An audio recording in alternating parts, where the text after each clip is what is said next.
तेलंगाना प्रदेश के हैदराबाद की एक जगह लगती है रामनगर। यहां का रहने वाला एक व्यक्ति होता है जिसका नाम शेख नसरुद्दीन होता है। शेख नसरुद्दीन खुद, उसकी बीवी, उसके बेटे की बहुएं, बेटियां, बड़ी बहन, परिवार के बाकी सदस्य लगभग 18 जने होते हैं जो एक साथ सऊदी अरब में उमरा करने के लिए प्लानिंग कर रहे थे। उनकी तारीख आ जाती है और तारीख थी 9 नवंबर 2025। ये पहुंच जाते हैं राजीव गांधी इंटरनेशनल एयरपोर्ट पर। जब 18 के 18 सदस्य एक साथ थे तभी नसीरुद्दीन ने, जो उन्हें एयरपोर्ट पर छोड़ने के लिए आए थे, उनसे कहते हैं कि एक ऐसा फोटो खींचो, उस फोटो में हमारे पूरे के पूरे परिवार के सदस्य आ जाएं। तभी गिनती की जाती है। जो गिनती की जाती है तो एक दो बच्चे ऐसे थे जो इधर उधर खेल रहे थे। तभी इन बच्चों को पकड़ के लेके आते हैं, कहते हैं कि बेटा एक फोटो कराना है, बस शांत खड़े रहो। जब इस तरह की बात थी, कुछ बच्चों को बैग पे बिठाया जाता है, कोई इधर उधर खड़े हो जाते हैं। और ये एक फ्रेम में फोटो बनाने के लिए फोटोग्राफर को काफी मशक्कत करनी पड़ती है, मेहनत करनी पड़ती है। मेहनत इसलिए करनी पड़ रही थी क्योंकि उनके सामने से कोई भी आगे से निकल जाया करता था, समझ नहीं पा रहे थे कि फोटो खिंच रहा है। आखिरकार ये फोटो तो खिंच जाता है, मोबाइल में कैद भी हो जाता है। और ये कोई नहीं जानता था कि 18 सदस्यों का एक साथ जो फोटो खिंचा था सऊदी अरब में उमराह करने से पहले, ये उनकी जिंदगी का आखिरी फोटो हो सकता है। क्योंकि जैसे ही वो सऊदी अरब में जाते हैं वहां पे एक हादसा होता है और उस हादसे में 18 के 18 सदस्य मर जाते हैं। और जैसे उनके मरने की खबर इंडिया में पहुंचती है, न केवल उनकी बल्कि उनके साथ बाकी और जो लोग गए होते 42 से 43, तब यहां के लोगों की सोचकर भी रूह कांप जाती है कि आखिरकार उनके साथ ऐसा क्या हुआ। आज की इस कहानी के माध्यम से यही जानने और समझने की कोशिश करते हैं कि वो उमराह पर जो गए थे, आखिरकार उनके साथ ऐसा क्या हुआ जो सबके सब एक साथ 43 लोग मारे जाते हैं। आदाब, नमस्कार, सत श्री अकाल। मैं उस्मान सैफी। आज की जो सच्ची घटना मैं आपको सुनाने जा रहा हूं, ये सच्ची घटना है 16 नवंबर 2025 की शाम लगभग 4 बजे के आसपास का वक्त रहा होगा। सऊदी अरब के मक्का शहर से एक एयर कंडीशनर बस जो कि मदीना जाने के लिए तैयार खड़ी हुई थी। इसमें जो बस के 3 स्टाफ बताए जाते हैं और बाकी मौके पर इसमें जो भारत के रहने वाले थे, वो भी हैदराबाद शहर के 44 लोग थे जो कि उमराह करने के लिए आए थे। इन्होंने लगभग 1 सप्ताह के आसपास मक्का में बिताया और यहां बिताने के बाद अब अगला पड़ाव इनका था मदीना में जाने का। वहां पर जाकर ये जियारत करने वाले थे। जैसे लगभग 450 किलोमीटर का सफर था, उस सफर को तय करने के लिए ये बस में बैठे। कुछ सदस्य ऐसे थे जो जल्दी ही आराम से सो गए, कुछ क्योंकि उसमें महिलाएं भी थी, बच्चे भी ज्यादा की संख्या थी, पुरुष भी थे, जो जिन्हें लग रहा था कि पूरे दिन के थके हुए हैं, वो आराम से बस में जाकर सो जाते हैं। कुछ ऐसे थे जो जग रहे थे। इसी में से एक सदस्य ऐसा भी था जिसका नाम मोहम्मद अब्दुल शोएब होता है, जो कि ड्राइवर के एकदम बिल्कुल पास में बैठा होता।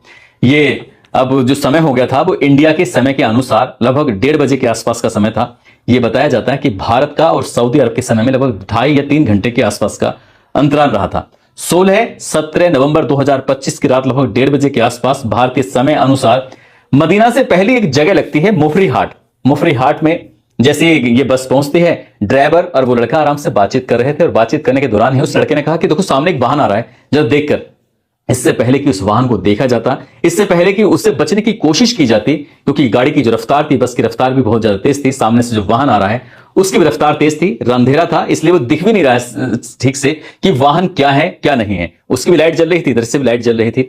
आखिरकार ड्राइवर इससे पहले कुछ समझ पाता, उस गाड़ी को रोकने की उसने तमाम कोशिशें की, तमाम प्रयास किए, लेकिन ये जोरदार धमाका होता है, टक्कर लगती है। और जैसी टक्कर लगती है तो एक धमाका होता है। धमाका इतनी तेज होता है कि आग लगने लगती है।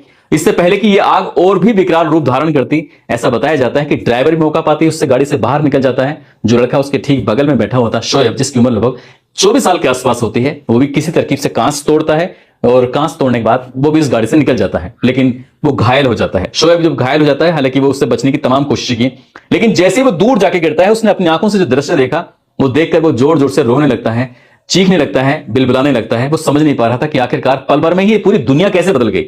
असल जिस वाहन से टक्कर हुई थी वो वाहन था कैंटर, और कैंटर के अंदर भरा हुआ था डीजल, और डीजल की वजह से जो आग लगनी शुरू हुई है तो वो जो बस थी वो आग का गोला बन जाती है। और उसके आग का गोला वो आसमान में एकदम गुब्बारे की तरह उड़ रहा था। न केवल आसमान में उड़ रहा था बल्कि जमीन पर भी चारों तरफ फैल रहा था। और वो एक जो बस थी वो एकदम चिता का रूप धारण कर लेती है। जितने भी सदस्य उसके अंदर बैठे हुए थे वो धू धू कर जलने लगते हैं। चीख पुकार मच जाती है। जो जाग रहे थे वो चीख पुकार मच रही थी, बाहर निकलने की तमाम कोशिश कर रहे थे, लेकिन निकलने के लिए कोई रास्ता मिल नहीं पा रहा था। आखिरकार निकले तो कैसे निकले, लेकिन जो आग ने इतना विकराल रूप धारण कर लिया कि वहां से निकल पाना अब मुश्किल काम हो चुका था। यहां से जैसे ही आसपास के जो वाहन गुजर रहे थे, वाहन रुकते हैं, रुकने के बाद किसी ने वीडियो बनाया, वीडियो बनाने के बाद साथ ही कुछ ने पुलिस को सूचना दी, फायर ब्रिगेड की टीम मौके पर पहुंच जाती है। मौके पर पहुंचने के बाद ये आग को बुझाने की कोशिश की जा रही थी। तमाम कोशिशें करने के बावजूद भी किसी को भी, जो गाड़ी के अंदर फंसे हुए थे बस के अंदर, वो किसी को भी बचा नहीं पाए। जितने भी सदस्य थे सबके सब उसमें फंस जाते हैं, मारे जाते हैं।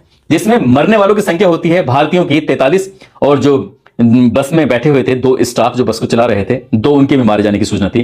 कुल मिलाकर 45 लोग थे जो इसमें एक साथ एक जगह पर ही मारे जाते हैं, और वो इतनी बुरी तरह से झुलस जाते हैं, जल जाते हैं कि उनको पहचान पाना मुश्किल हो पा रहा था। ये दरअसल 9 नवंबर 2025 को तेलंगाना प्रदेश के हैदराबाद से करीब 52 लोग थे जो उम्रा करने के लिए सऊदी अरब में गए हुए थे। इनमें से जो 9 तारीख को इनका जाना था और 23 नवंबर 2025 को उनकी वापसी थी। इसमें से जो 52 लोग थे, 52 में से 4 मक्का में ही रुक जाते हैं। ये कहते हो कि हम अभी बाद में आएंगे, आप जब गाड़ी जा रही है तो आप गाड़ी से निकल जाओ। 4 सदस्य ऐसे होते हैं 52 में से, वो कह रहे थे कि हम कार से आएंगे, तो इसलिए 8 सदस्य ऐसे होते हैं जो रुक जाते हैं, और बाकी के जो सदस्य होते हैं इसमें बस से बैठ जाते हैं जिन्हें मदीना जाना था। 450 किलोमीटर के आसपास का सफर था जो तय कर रहे थे। कुछ थके हुए थे तो कुछ अपना अल्लाह अल्लाह करते हुए जा रहे थे। 43 के 43 की मौत हो जाती है। इसमें सिर्फ एक बचता है, घायल शोएब, उसका भी उपचार चल रहा था, और जब हम इस कहानी को सुना रहे थे तो उस वक्त वो बोलने जैसी स्थिति में था ही नहीं। 17 नवंबर 2025 की सुबह लगभग 3:45 के आसपास के वक्त है।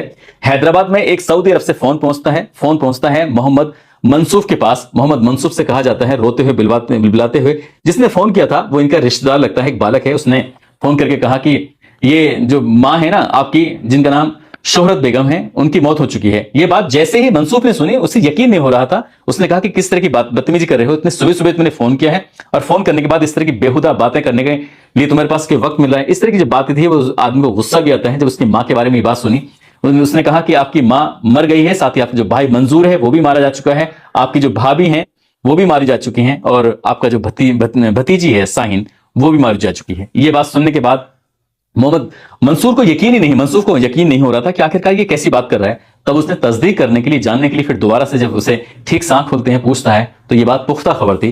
तब तक दिन भर में ये वीडियो जो थी, जो रात में बनाई गई थी आग लगते हुए, ये सोशल मीडिया पर वायरल हो जाती है, और ये वायरल होती है खासकर इंडिया में जैसे वायरल होती है। उसके बाद भारत के प्रधानमंत्री, चाहे नरेंद्र मोदी हो, उपराष्ट्रपति हो, या रक्षा मंत्री हो, या विदेश मंत्री हो, या फिर तेलंगाना प्रदेश के मुख्यमंत्री हो, हर एक किसी को आकर एक बयान देना पड़ता है। इस घटना पर संवेदना प्रकट करनी पड़ती है, और फिर पल पल की जानकारी ले रहे थे कि अब वहां पर क्या चल रहा है, क्या नहीं चल रहा है, कौन ठीक है, कौन नहीं है। जब देर शाम तक हो जाती है तब तक लोगों के पास, परिवार वालों के पास सूचना आनी शुरू हो जाती है। मीडिया का हैदराबाद के इस शहर के अंदर इस जगह पर जमघट लग जाता है। ऐसे ही एक संतोष नगर जगह लगती है, ओवैसी कॉलोनी होती है। वहां पर रहने वाला एक व्यक्ति वो मीडिया के सामने रोता हुआ बताता है कि साहब करीब 10 या 12 दिन पुरानी बात है, उसकी बहन लगती है सबिहा बेगम उसके पास आती है, कहती है कि भैया मैं अपने बेटे की बहू और जो पोता है हमदान और इजहान, उनके साथ वो उमरा करने के लिए जा रही है। जैसे ही भाई ने ये बात सुनी, उसने कहा कि उमरा पर जाने से पहले तुम्हें पूरी फैमिली के साथ, पूरे परिवार के साथ मेरे घर पे जरूर आना होगा, मैं तुम्हारी दावत करूंगा और हमारे घर पे खाना जरूर खा के जाना। जैसे उस रिश्तेदार ने, उस भाई ने ये बुलाया इनको, तो पूरे परिवार के लोग एक साथ आते हैं, इनको अच्छे से खाना खिलाया जाता है, इनकी दावत की जाती है। इनसे कहा जाता है कि जब तुम सऊदी अरब में जाओ, जब तुम उमरा करो, तवाफ करो, तो फिर वहां जाने के बाद हमारे लिए भी दुआ करना। इस तरह की बात थी। मीडिया वालों के सामने जब उसने ये पूरी कहानी बताई तो वो कहानी बताते बताते रोने लगता है। उसे यकीन नहीं हो रहा था कि 10-12 दिन पुरानी बात थी। ऐसा लग रहा है जैसे कि अभी की बात है, लेकिन अब वो मर चुके थे, अब उस दुनिया में है ही नहीं, बस उनको याद करके वो रहा था। ऐसे ही मुशीराबाद के एक जगह लगती है हैदराबाद में, वही रामनगर है, वहां का रहने वाला सैयद होता है। सैयद के सामने जब मीडिया वाले पहुंचते हैं तो वो कहता है कि उसका परिवार का ही सदस्य है, नाम है इसका शेख नसरुद्दीन। उसकी जो बीवी होती है अख्तर बेगम, उसकी बड़ी बहन, बेटा बेटी, पोता पोती, इस तरह से परिवार के लगभग 18 सदस्य होते हैं। जब उसे पहली बार ये पता चलता है सैयद को कि शेख नसरुद्दीन पूरे फैमिली के साथ, पूरे परिवार के साथ वो उमरा करने के लिए जा रहा है, तो सैयद ने एक बात कही। उसने कहा कि तुम कैसी बात कर रहे हो, एक साथ उमरा करने के लिए क्यों जा रहे हो? कोई तो ऐसा हो जो घर पे भी रहे, देखभाल करता रहे। उन्होंने कहा कि जब जाना सबको अल्लाह के घर में ही है तो फिर यहां किस बात की फिक्र करनी है। इसलिए वो बच्चों को भी साथ लेके जाएंगे। अब ऐसे भी बूढ़े लोग जब उमरा करने जाते हैं, हज करने जाते हैं, तो उनका भी कोई हज या उमरा होता है, इसलिए जवानी में जाना चाहिए और हमें अल्लाह ने इस लायक बनाया है, तो बच्चों को भी साथ लेके जाते हैं।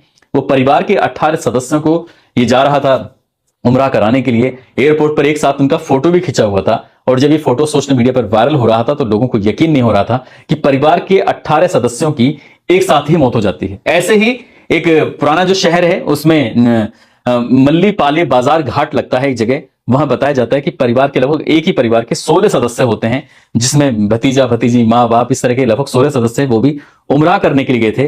कुल मिलाकर 43 ऐसे सदस्य होते हैं जिनकी उस बस में मौत हो जाती है। उनकी मौत की खबर जब सुनी जाती है, परिवार के लोग बार बार एक ही बात कर रहे थे कि हमें उन्हें देखना है, हमें उनसे मिलना है, उनकी जो डेड बॉडी है उनको इंडिया में लाया जाए ताकि हम उनका परिवार के या रिश्तेदारों के साथ मिलकर उनका सुपुर्द खाक कर सकें। लेकिन जब इंडिया की गवर्नमेंट ने और वहां की गवर्नमेंट ने आपस में बातचीत करना शुरू किया है तो पता चलता है कि वो जो आग लगी थी, आग में उनके शव बहुत बड़ी मात्रा में जल जाते हैं, उनको पहचान कर पाना भी बहुत ज्यादा मुश्किल हो जाता है। हालांकि उनका ऑफिशियल रिकॉर्ड था, उसके हिसाब से उन्होंने कहा कि इनको इंडिया भेजना मुश्किल है, इसलिए इनका सुपुर्द खाक सऊदी अरब में ही होगा। और जो परिवार के सदस्य यहां आना चाहते हैं सऊदी अरब में, तो इसलिए दो सदस्यों को आने की अनुमति भी है ताकि वो इनके सुपुर्द खाक में शामिल हो सकें। अब जैसी बात बताई जाती है, साथ ही आगे चल के ये भी बताया जाता है कि उन्हें मुआवजे की भी घोषणा कर दी जाती है। मुआवजा कितना है कितना नहीं है तो खैर बात की बात है, लेकिन जब ये मौत की खबर, जब ये उमरा पर गए हुए लोगों के बारे में पता चलता है, सोशल मीडिया पर ये खबर तैर रही थी, वायरल हो रही थी, तो लोगों को यकीन नहीं हो रहा था कि इतने अच्छे काम से वो गए, उनके साथ इतना बड़ा हादसा वहां पर हो गया है। दोस्तों, इस पूरे घटनाक्रम को सुनाने का उद्देश्य किसी को परेशान करना नहीं है, किसी का दिल दुखाना नहीं है, बल्कि आपको जागरूक करना है, आपको सचेत करना है। साथ ही ड्राइवर के बारे में कई जगह तो ऐसी बताया गया था कि ड्राइवर भी अपनी उस शोएब की तरह जान बचाकर भाग जाता है, कूद जाता है, लेकिन कई जगह ऐसा था कि उसका कहीं जिक्र नहीं था। हालांकि गाड़ी के अंदर बैठे हुए 2 स्टाफ वाले होते हैं, उनमें 2 की मौत के बारे में जानकारी थी। इस बात की पुष्टि नहीं हो पाई कि ड्राइवर भी उस शोएब की तरह बाहर निकल जाता है या नहीं निकलता है। दोस्तों, जाते जाते ये रोहतक के रहने वाले मनोज शर्मा है, साथ ही पुणे से हैं रिद्धि और सिद्धि, ये जुड़वा हैं, जुड़वा बहन है। आज इनका भी जन्मदिन है, इनको जन्मदिन की ढेरों सारी शुभकामनाएं, बहुत बहुत मुबारकबाद। और कुछ लोगों ने नाम लेने की अपील की है, जिसमें फौजी एस के मिश्रा गोंडा यूपी से, शिवम मौर्य अंबेडकर नगर से, सूर्य प्रकाश तौफीक अली महाराजगंज से, मोहम्मद गुलजार अली मुजफ्फरनगर से, अवधेश कुमार सक्सेना हरदोई से, वरसीना खान इनकी मौसम खान मेवाती इनकी वाइफ है ये, डॉक्टर नजर आलम सिवान से हैं, इमामुद्दीन मंसूरी अहमदाबाद गुजरात से हैं, अजीज राजवंशी, अरविंद कुमार भरतपुर से, मोहम्मद आसिफ बिहार से। आप सब लोग अपना ख्याल रखें, सुरक्षित रहें। जय हिंद, जय भारत।